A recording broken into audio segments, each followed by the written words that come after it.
Welcome to AI Paper Podcasts. We're breaking down the latest AI research papers, giving you those key technical insights without you having to swim through dozens of pages. Yeah, and today we've got a really interesting one. It's called FastDLLM, Training Free Acceleration of Diffusion LLM by Enabling KV Cache and Parallel Decoding.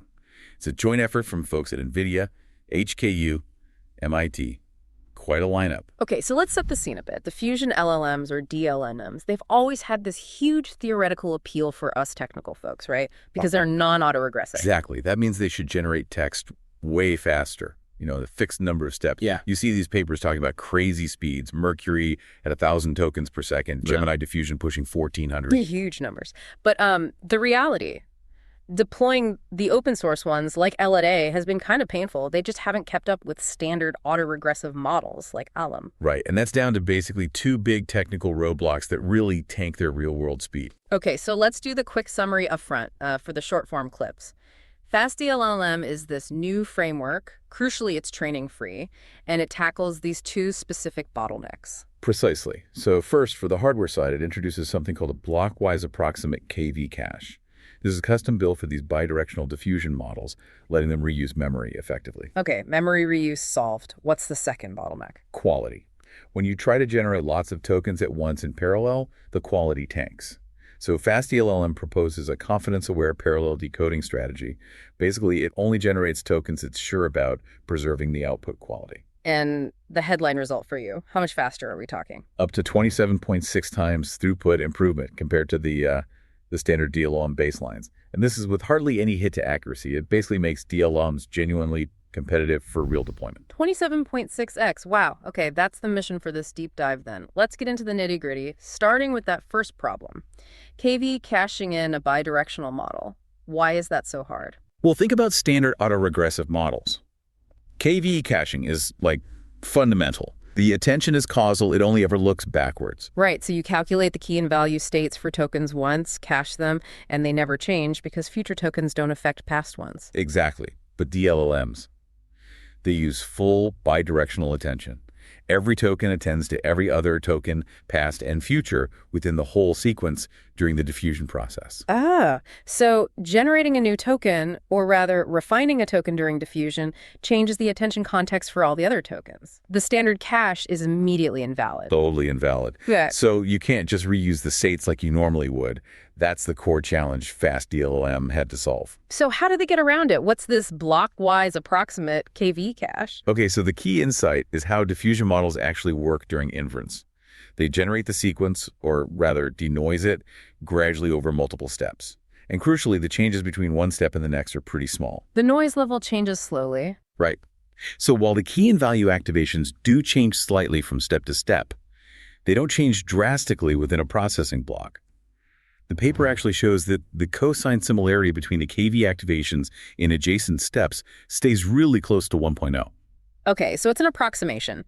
The cached values aren't perfectly correct for the next step, but they're close enough that the error doesn't really accumulate badly, at least within a block. Precisely. So what they do is break the generation into blocks. For the current block they're working on, they pre-calculate and store the KV cache based on the other blocks, the prompter prefix, and the still masked suffix tokens. And they reuse that same cache for multiple diffusion steps while refining the current block. Yep, that saves a ton of computation. Then, once that block is sufficiently refined, they update the cache incorporating the changes from that block before moving to the next. Their first version just cached the prompt. They called it prefix cache. Makes sense. But you mentioned they took it further with something called dual cache. Yeah, dual cache is the fully bidirectional upgrade. Prefix cache only stores the KV states for the input prompt, the prefix. Dual cache stores it for the prefix and the masked suffix tokens. Ah, because even though the suffix tokens are being generated, their context is also reasonably stable across steps within a block. Exactly. So caching them, too, allows for even more reuse, especially when you're generating longer sequences. It gives you a bigger acceleration boost. Okay, so the dual cache helps tackle the memory and compute overhead. That sounds like a solid fix for the first bottleneck. But what about the second one, this curse of parallel decoding? Right, this is maybe even more fundamental to why DLLMs struggled with quality. The issue comes from the way masked diffusion models, or MDMs, which is the architecture here, handle generating multiple tokens at once. They try to predict multiple masked tokens simultaneously? Yes, but they do it independently. Mathematically, they sample using PXJS tail, where success dollars is the noisy sequence state, and success tail are the refined tokens. But that ignores the fact that token a dollar and token dollar should probably depend on each other, right? Like words in a phrase. That's the curse. The model should be using the true dependency, something like PST, PSK, XJC. By assuming independence, it can generate gibberish. They use the example high house instead of full house, right? Because sampling high and house independently miss the connection. Exactly. And the more tokens you try to unmask and generate in parallel, the higher the chance of these kinds of incoherent errors.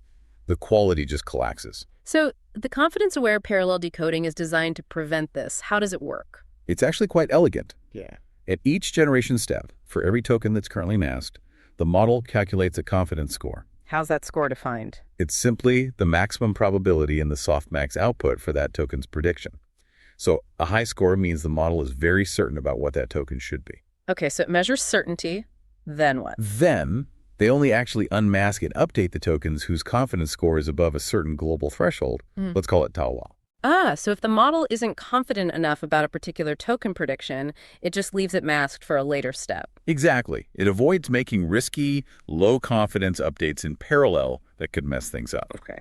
And if no token meets the threshold, to make sure the process doesn't stall, it just unmasks the single highest confidence token.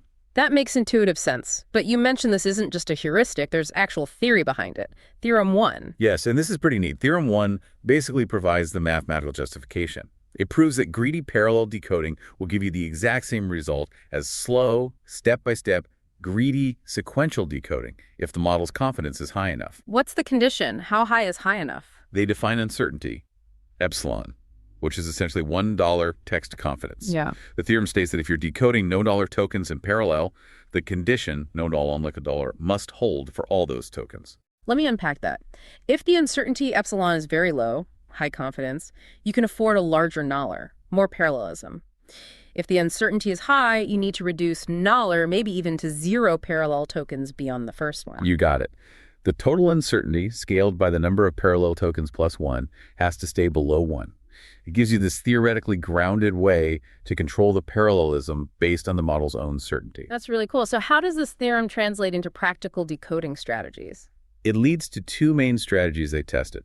The first is the simple threshold strategy we just talked about, use a fixed confidence threshold, TADI. Okay, simple and static. Right. The second is more dynamic and directly uses the theorem. It's called a factor-based decoding strategy. Here, instead of a fixed threshold, they use a fixed factor related to that n+1 epsilon parallel bound. At each step, it calculates the maximum number of tokens $ they can decode in parallel while still satisfying the theoretical bound, adjusted by the factor $. So it adaptively chooses how many tokens to decode based on the current confidence levels, trying to maximize parallelism safely. Exactly. It pushes the speed as much as possible while theoretically keeping the quality in check. All right, theory's great, but let's see the results.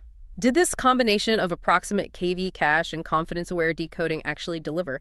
What did the benchmarks show? Oh yeah, the numbers are impressive. They tested on models like LDA and DREAM across standard tasks, GSM8K for math word problems, math dataset, human eval, and MBPP for code generation. And the big number again? The headline figure was achieving up to 27.6x end-to-end speedup. This was on the LDA baseline. In a demanding scenario, 8-shot prompting, generating 124 tokens. That's a massive jump. 27 times faster. And how did the two components, the KV cache and the parallel decoding, contribute individually? Do they work well together? Very well. They did an analysis, for example, on LDA running GSM8K with a shorter length of 512 tokens. The KD cache by itself gave a 3.3x speedup. The parallel decoding by itself gave 5.8x. Okay, both decent gains. But put them together, they got an 11.0x speedup. So it's definitely synergistic. The cache makes the computation cheaper, and the parallel decoder takes advantage of that cheaper computation to do more work faster. Crucially, what about accuracy? Did they trade off all that speed for worse results? Yeah, that's the best part, basically, now. The paper emphasizes that these huge speedups came with negligible accuracy loss. On most benchmarks, the accuracy was within 1 or 2 percentage points of the original slow baseline. Sometimes, like you mentioned, the confidence threshold even seemed to help slightly, maybe acting as a regularizer. So speed up almost at no cost to task performance, as they put it. That's what you want to see. Absolutely. And it wasn't just text. They tried this on LaDaV, the multimodal version. Handling images and text. Yep.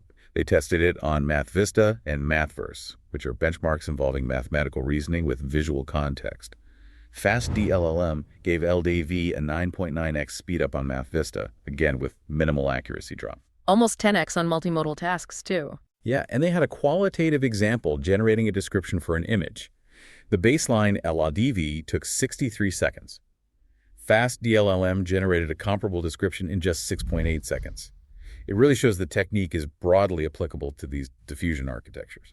Okay, so for the engineers listening who might want to implement or tune this, let's talk practicalities. What did the ablation study show about tweaking the different parts? All right, so they looked at how things scale. Unsurprisingly, the speedup gets better with longer sequences. That 27.6x figure was for generating 10^24 tokens with an 8-shot prompt. Shorter sequences or prompts showed less, though still significant speedup. Makes sense. The caching benefits amortize over longer computations. What about the cache design itself? Dual cache versus prefix cache. Dual cache consistently outperformed prefix cache, especially for those longer sequences. Caching the suffix really helps. In that big 24-token 8-shot setup, dual cache hit 27.6x, while prefix cache reached 18.6x. Still good, but dual cache is clearly better if you can use it. And the cache block size, that seems like a key tuning parameter. It definitely is. They found the expected trade-off. Smaller block sizes mean more frequent cache updates, which hurts throughput, but potentially helps accuracy as the approximation is reset more often. So what was the sweet spot? In their experiments, a block size of 32 hit the best balance between speed and accuracy.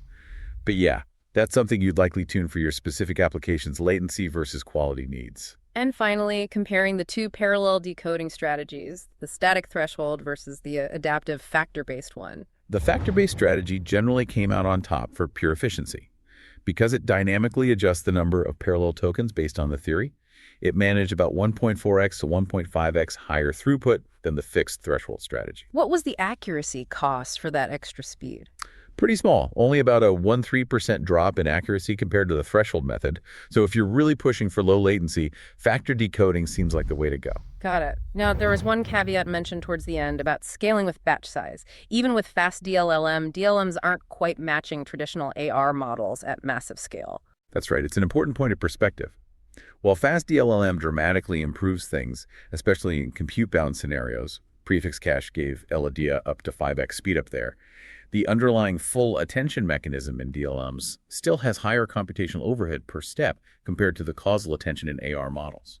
So when you try to scale up to really large batch sizes, say beyond 8 in their tests, the throughput for LaDaV kind of hits a plateau. Exactly. It struggles to scale as efficiently as something like Llama at those very large batch sizes.